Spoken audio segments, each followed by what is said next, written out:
Join me as I regret my decisions. I have a serious problem with this wall for many, many reasons. All of the outlets on this wall were sealed and tight. I had no other way to access the wires. The tiles had to go. Some of it was already cracking, foreshadowing they even grouted the screws. It looks purposeful. Is this foul play? No! This outlet in particular was just a cover. No wire. No purpose. Grouted in place.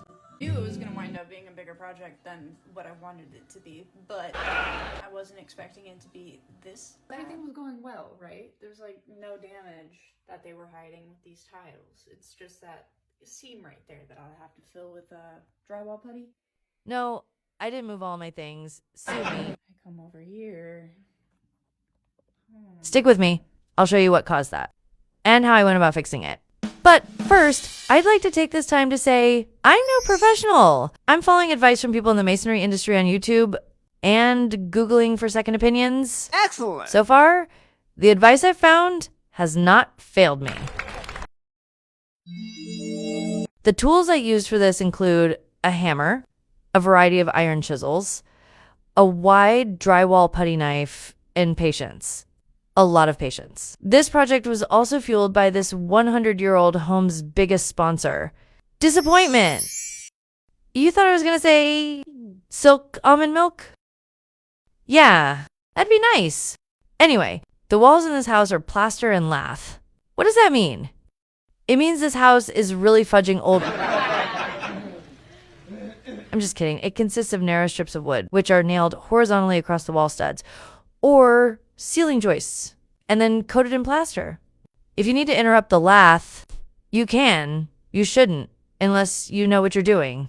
But you can. I'm not the culprit that interrupted the lath in this room.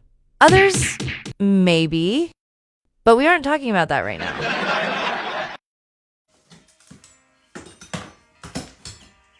Oh my god.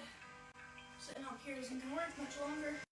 When repairing such a big hole in a plaster wall, you need to remove all of the debris and check the surrounding area to ensure it's secure before adding more plaster, because a small hole or crack might actually be monumental. Adding more plaster to an unstable area will just make a new crack. Cool!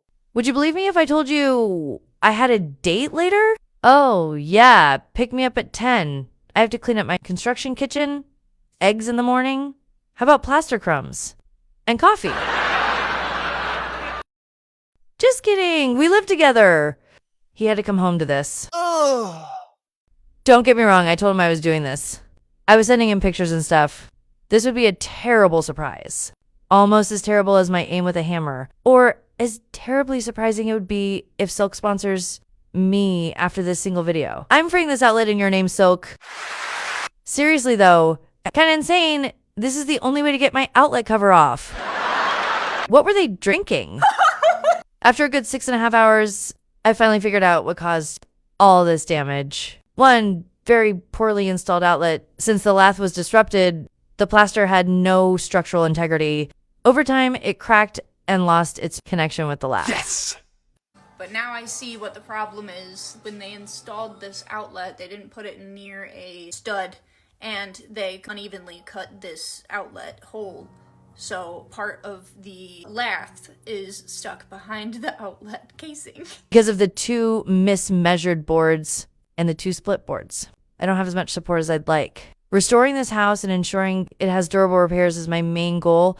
Leaving this as it is, that's not in the cards. See the difference between this board and the one I was pushing before?